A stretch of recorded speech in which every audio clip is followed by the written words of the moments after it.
Hi, we're the Clark family, and we've sold our house and packed up our lives and moved to Galicia in northern Spain.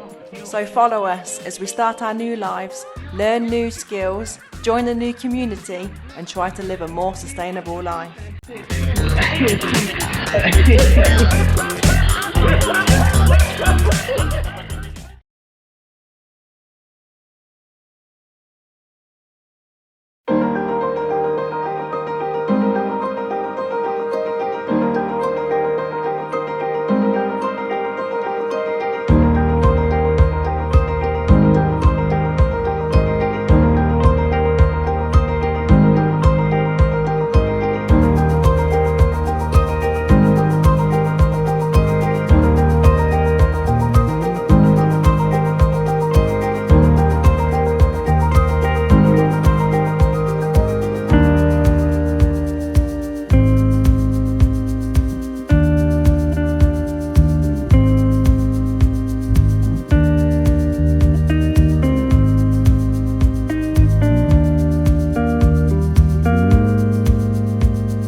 Morning.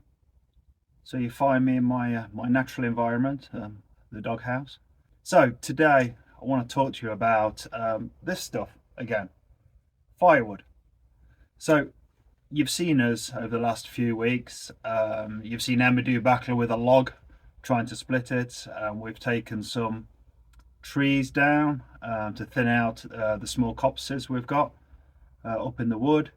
We've had wood delivered, i.e. this wood here. We had that delivered when we first moved in.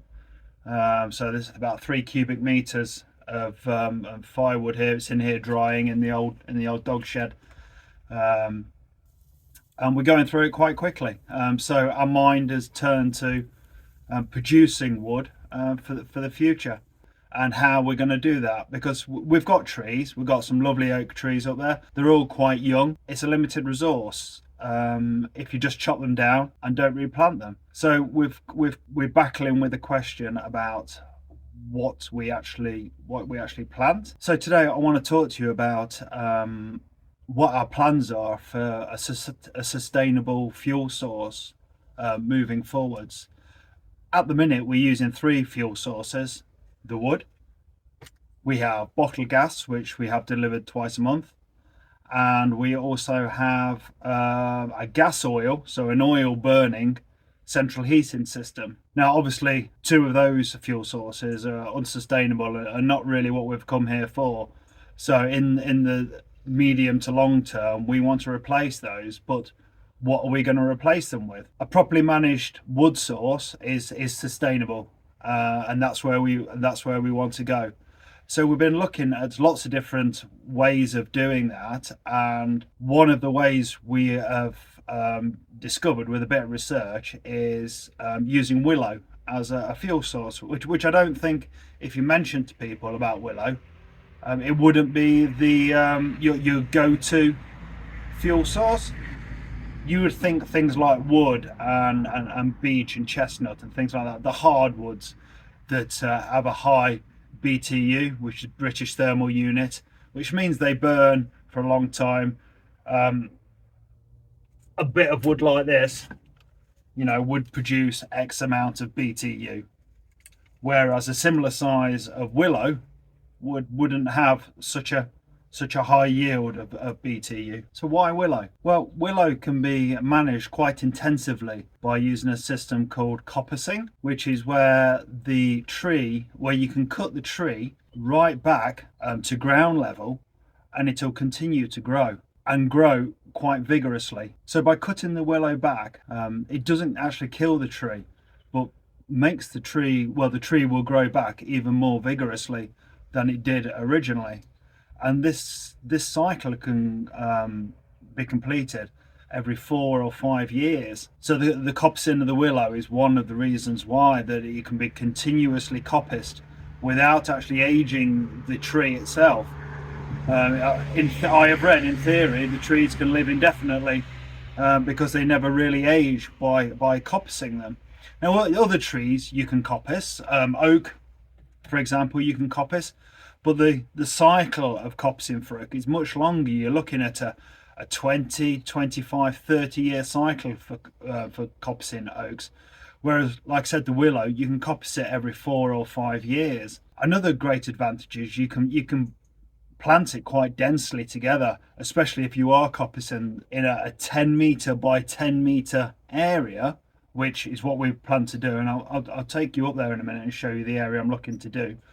In a 10 meter by 10 meter area you could plant 100 willow trees, so that's a 1 meter spacing between each willow tree, which you'd never be able to do that with an oak tree. So the density of that is really quite good. From that you would expect to yield, so again I've read this, so a 10 by 10 square area, so 100 square meters, you could expect to yield a ton of willow wood for firewood every 4 to 5 years.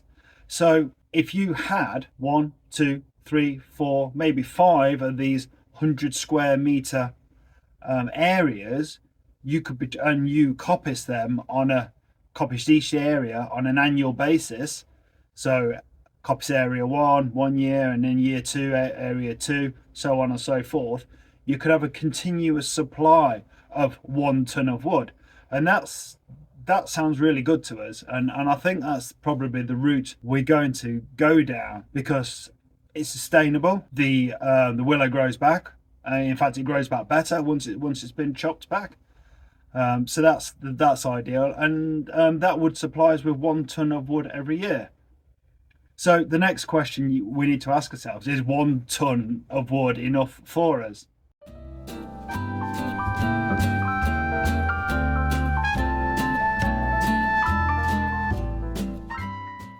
Well, no, it's not. When we had this delivered, this was just under 3 cubic meters of wood. So if we said that a cubic meter of wood weighs just over a ton, there's probably just over 3 tons worth of wood, and this is probably going to last us for one winter, maybe, the way we're going through it. So I think what we're going to do initially is plant 200 square meters for the next 4 years and see how we go with that as regards to wood production. That should supply us with 2 tons of wood each year, give or take, depending on what the growing season's like, I guess. But over a course of 3, 4, 5 years, the good years will be offset by the bad years, and over that sort of 5-year period, hopefully we'll get a nice average growth period. So that's what we intend to do as a sustainable fuel source. I'll take you up to the area that we're thinking about doing this in, just to show you where we are with it. So what we've got here is a good example of what a coppiced tree would look like. It might be cut back a little bit shorter, a little bit lower towards the ground here, but it would be cut at about this diameter, with a slight slope on it, so any rainwater that does come off on it does flow off and doesn't pool and rot the stump away. This is an oak tree, so you'll have to have a bit of a leap of imagination of what a willow tree, a coppice willow tree would look like.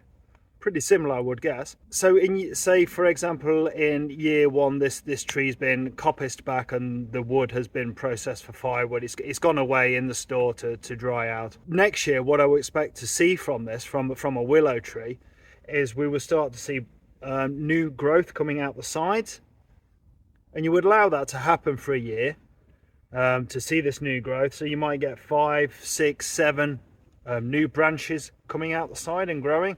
And with willow, that can be quite sort of aggressive, quite vigorous growth. Then into year 2, what I understand that you do you would perhaps select the 4 strongest of those branches, or the most equally spaced of those branches, and trim off the weaker ones, so the stump can put the energy into developing 4 thicker, stronger growths, rather than 5, 6, 7, 8 smaller, not so, because we're looking for decent diameter growth here for firewood. So that's what you'll be looking for. So each year there'll be a process of going around and just trimming back and just keeping everything. And then after five years, then you would come back and you would coppice it again, and the process would start again. The tree's root system is already there. It's not got to grow again. So that's why there can be so quick, vigorous growth each year. The system's already built. It's already in the ground. So the tree just wants to get back to it and get back to growing. So this is the area behind me. We're considering for planting the willow areas.